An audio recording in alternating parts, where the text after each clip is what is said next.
అందరికీ నమస్కారం అండి. ఈరోజొచ్చేసి వీడియో క్లీనింగ్ అండి. వంటగదిలో కాస్తంత క్లీన్ చేసి పెట్టానండి ఇదంతా. కొంచెం పొయ్యి కడుక్కొని చక్కగా ఇదంతా బొట్లు పెట్టుకుంటానండి తర్వాత. ఫస్ట్ ఏంటంటే ఇది మేము శుక్రవారం రోజు మేము చేపలు తెచ్చుకున్నామండి. ఆ రోజు చేపలు తెచ్చుకున్నందుకు అంత నీసుంటది కదండీ! తెల్లారితే శనివారము. తర్వాత మళ్ళీ పండగ.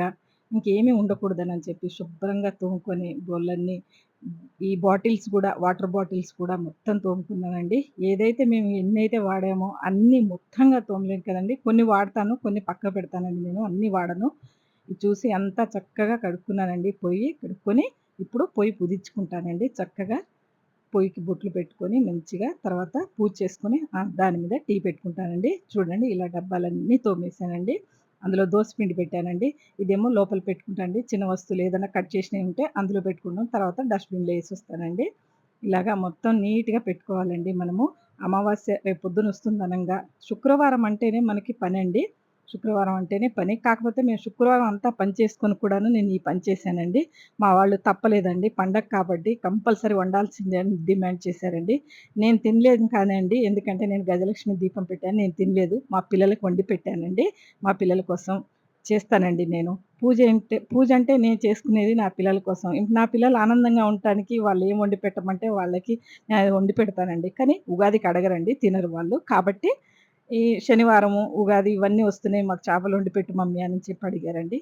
వాళ్ళకి వండిచ్చి ఇగో ఇంత క్లీనింగ్ ఉంటదండి నాకు. వాళ్ళకి వండిచ్చిన రోజు. పొద్దున 2 గంటలకు లేసానండి నేను. అంత పనులు కావటానికి నాకు 2 గంటలకు లేచాను. ఇదంతా అయ్యి నేను పూజ దగ్గరికెళ్ళేసరికి 4 గంటలయితదండి మందిరం దగ్గరికెళ్ళేసప్పటికి. 4 గంటల నుంచి ఇంక పూజ చేసుకుంటే 6 అవుతదండి. ఆ తర్వాత టీ పెట్టుకొని ఇంత తాగానండి మా సార్‌కి నేను పొద్దున్నే. ఈ వీడియో నచ్చినట్టయితే లైక్ చేయండి, షేర్ చేయండి, కామెంట్ చేయండి. థాంక్ యూ అండి. Thank you so much. ఇదంతా చూడండి. ఈరోజు వీడియో కొంచెం పెద్దగా ఉందండి చెప్తాను. మనము పెరుగులో కాసింత పసుపేసుకోవాలండి మనము. పసుపు కొంచెం పెరుగు వేసుకుంటే పచ్చగా ఉంటదండి. ఆ పచ్చదానితోటి ఇలా అలుక్కుంటే చక్కగా మనం పొయ్యికి పెట్టుకుంటే చాలా బావుంటదండి.